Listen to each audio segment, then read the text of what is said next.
pertanyaannya adalah apakah pihak yang mendanai itu bisa merubah hasilnya gitu loh, angkanya kan gitu. Itu kan pertanyaan di situ sebenarnya. Kalau didanai, ini kan mirip ya kalau sebuah ilustrasi aja ini. Itu kan seperti laboratorium rumah sakit. Kalau kita mau cek trombosit kita, mau cek gula darah kita, kan kita bayar lab. Bayar labnya ya. Laboratorium. Apa kemudian hasil diagnosa kita minta rubah? Bang, ini hasil diagnosa ini gula darah saya sekian, coba bisa diturunin nggak? Kan nggak bisa. Karena itu untuk mengetahui penyakit kita. Parah apa tidak begitu. Sama. Posisi lembaga survei itu kalau untuk kandidat pesan itu pengen cek posisi dia. Ini penyakitnya masih parah apa tidak? Penyakit parah itu ketika dia tertinggal dengan kompetitor-kompetitor lain gitu. Masih parah. Terus penyakit di mana? Kita tahu nanti di daerah-daerah mana. Kalau diagnosa orang sakit, nanti ketahuan. Sakit kamu di mana kan gitu, daerah mana, bagian tubuhnya kan gitu. Sesaat lagi Anda akan saksikan Senopati Talk.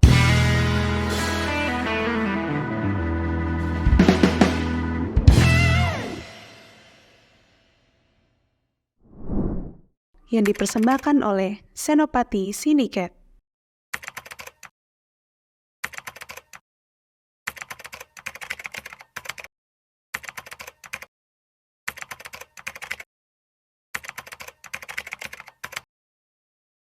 Tapi kan akhirnya merembet kepada tuduhan-tuduhan bahwa lembaga survei ini dibayar, dikondisikan kan untuk memenangkan pasangan calon tertentu. Nah ini gimana tuh?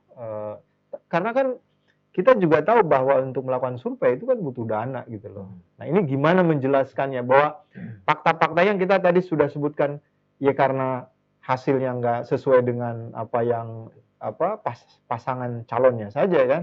Kalau misalkan hasil surveinya sesuai dengan contoh misalkan Amin misalkan ya nomor urut pertama, pasti tim sesnya Amin semuanya diem kan, langsung malah disebar, dibantu untuk sosialisasi, campaigning lewat itu. Tapi karena ini misalkan nggak sesuai dengan apa yang diharapkan, nggak memihak pada ini, akhirnya dia mengeluarkan tuduhan-tuduhan itu. Nah fakta lain bahwa untuk melakukan survei kan juga dananya besar gitu. Nah dari mana? Saya lembaga survei kan dia nggak punya. Itu gimana menjelaskan itu? Pertama, ada dua hal ya. Pertama soal tuduhan. Itu biasa memang. Dari dulu gitu. Dari 2004 lah ya. 2014 itu karena 2014 itu banyak lembaga ini temuannya bagus, dia akan muji-muji. Bahkan diamplifikasi kan. Betul. Didiseminasi lewat poster-poster kan begitu. Diduplikasi, digandakan ya kan gitu. Tapi kalau yang jelek gitu hasilnya dia melakukan delegitimasi. Itu sebenarnya sangat disayangkan. Padahal itu kan input, masukan. Diterima aja kan untuk masukan gitu. Karena kan semua kan harus ditampung kan begitu. Satu. Nah, kita menyayangkan itu. Harusnya itu jadi bahan evaluasi. Evaluasi gratis kan gitu. Masukan gratis. Betul. Nah yang kedua ini soal lembaga survei dibayar nggak dibayar. Nah kalau ada yang ngomong misalnya lembaga survei ini ya tidak dibayar, terus saya mengatakan lah, ini dari mana duitnya? Secara mayoritas lembaga survei itu ada yang bayar. Ya didanain maksudnya didanai, kan ada didanai. Nah pertanyaannya adalah apakah pihak yang mendanai itu bisa merubah hasilnya gitu loh, angkanya kan gitu. Itu kan pertanyaan di situ sebenarnya. Kalau didanai, ini kan mirip ya kalau sebuah ilustrasi aja ini. Itu kan seperti laboratorium rumah sakit. Kalau kita mau cek trombosit kita, mau cek gula darah kita, kan kita bayar lab. Bayar labnya ya. Laboratorium. Apa kemudian hasil diagnosa kita minta rubah? Bang, ini hasil diagnosa ini gula darah saya sekian, coba bisa diturunin nggak? Kan nggak bisa. Karena itu untuk mengetahui penyakit kita. Parah apa tidak begitu. Sama. Posisi lembaga survei itu kalau untuk kandidat pesan itu pengen cek posisi dia.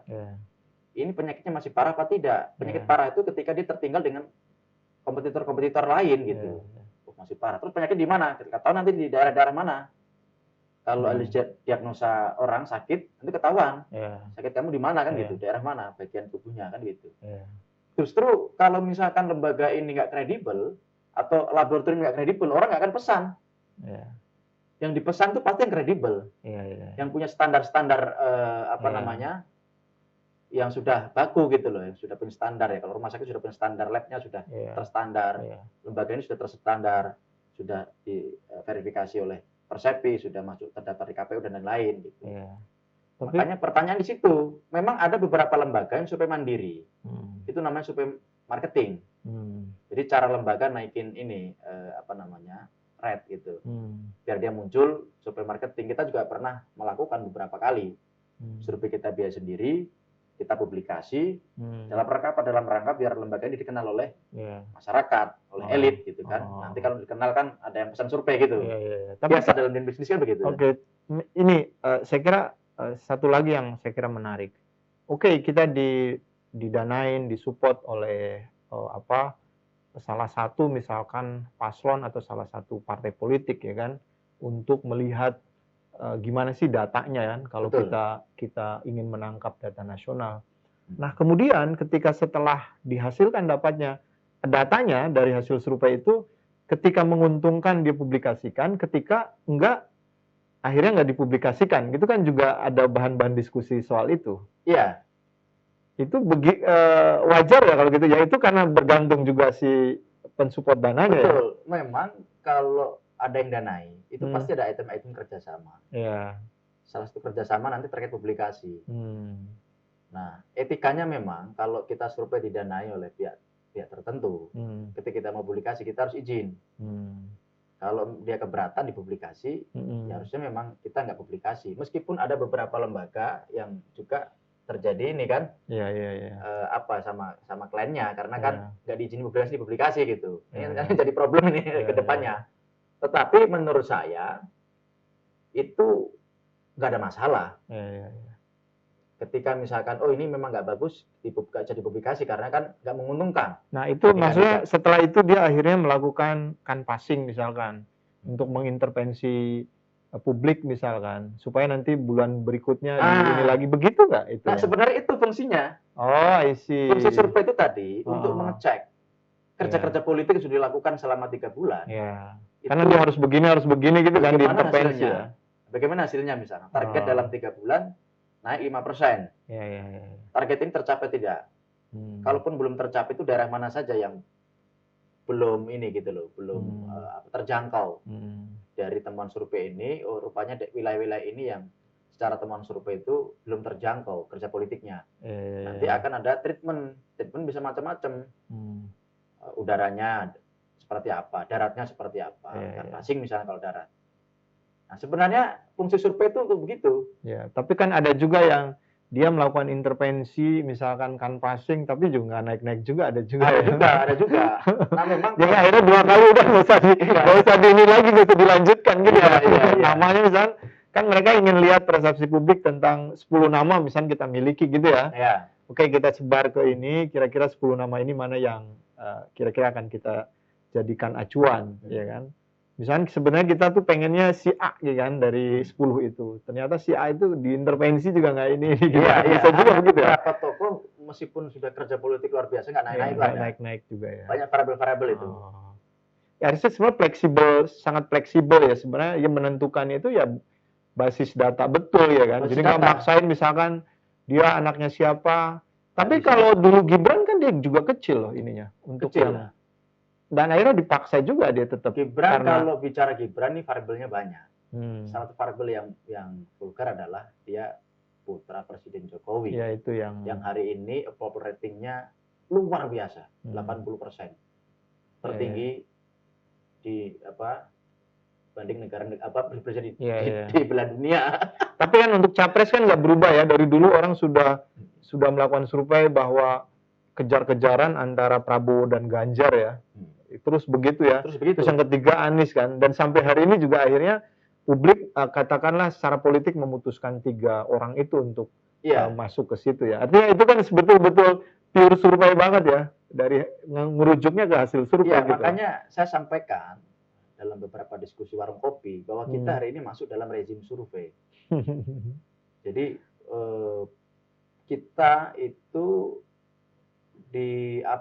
istilahnya bukan dipersuasi ya, tapi memang sudah kebangun satu persepsi bahwa pemimpin itu ya mazhabnya adalah mazhab elektabilitas, bukan lagi mazhab kualitas. Makanya kalau saya sering mengatakan 3 prasyarat capres. Pasal pertama adalah elektabilitas, pasal kedua adalah isi tas, ya kan begitu. Isi tas tuh? Isi tas itu isi tas, isi tasnya. Iya, isi tasnya gitu. Ya. Baru ketiga adalah kapasitas. Kapasitas itu relatively nomor terakhir hari ini. Iya.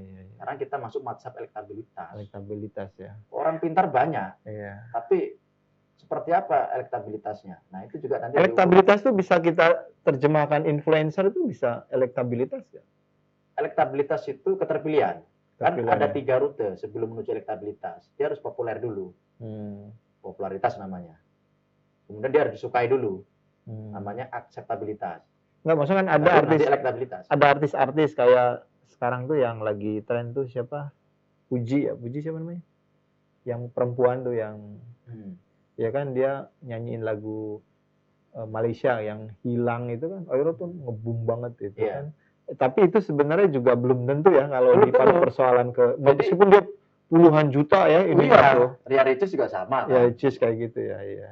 Itu perbedaannya tuh di situ kelihatan juga ya. Jadi gini, orang populer, popularitas tinggi belum tentu ketika ditanya soal keterpilihan itu tinggi.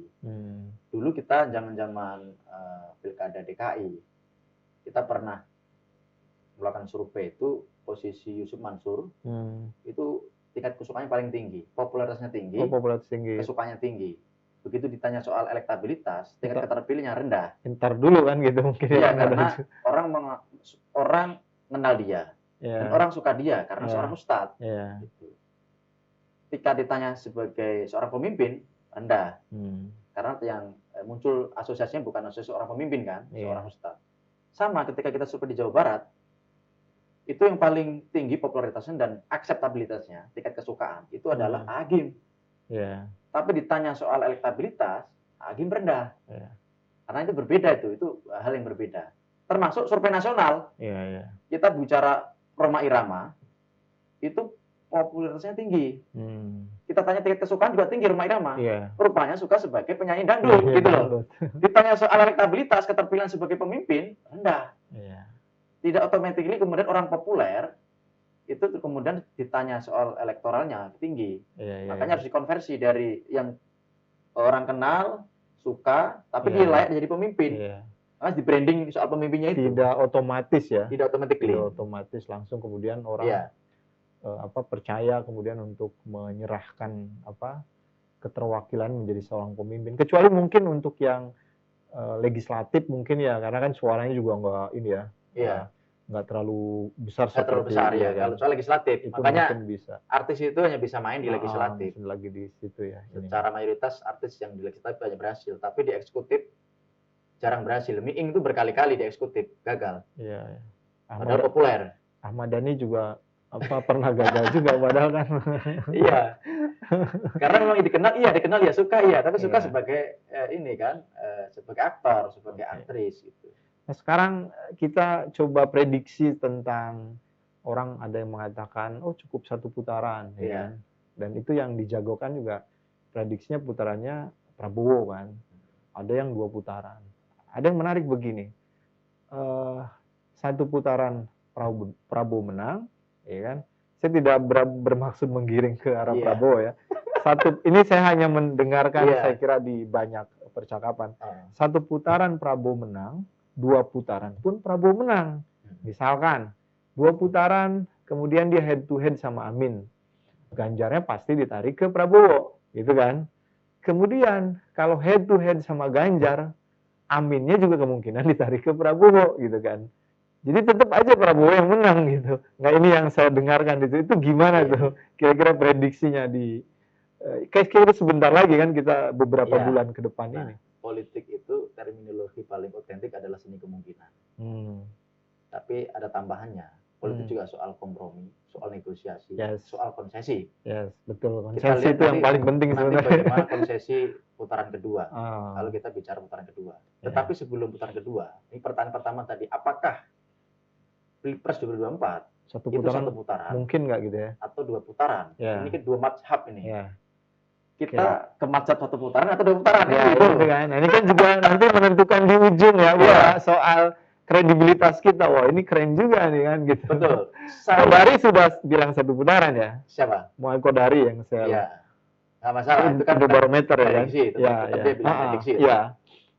Nah, saya pada posisi begini. Proyeksi saya per hari ini masih 2 putaran. 2 putaran. Meskipun ya 1 putaran ada potensi. Saya tidak kemudian mengatakan tidak mungkin gitu. Karena tadi ini kan proyeksi ya.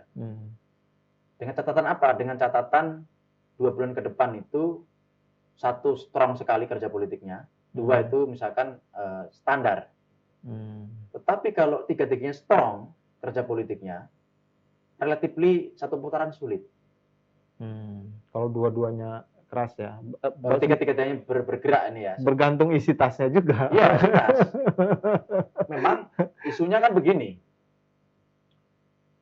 Prabowo Gibran itu 1 putaran itu dilihat dari berbagai instrumen yang ada ya. Ya katakanlah instrumen bansos, instrumen negara dan lain-lain, termasuk pengaruh Jokowi. Kalau itu digunakan secara maksimal full ya. Kalau itu digunakan secara maksimal.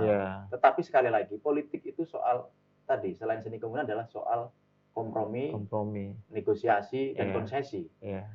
Dalam 2 bulan ke depan kita nggak tahu ada negosiasi apa antar aktor politik, antar kingmaker dan veto player ini kan begitu. Ini penting saya kira diingatkan sama publik.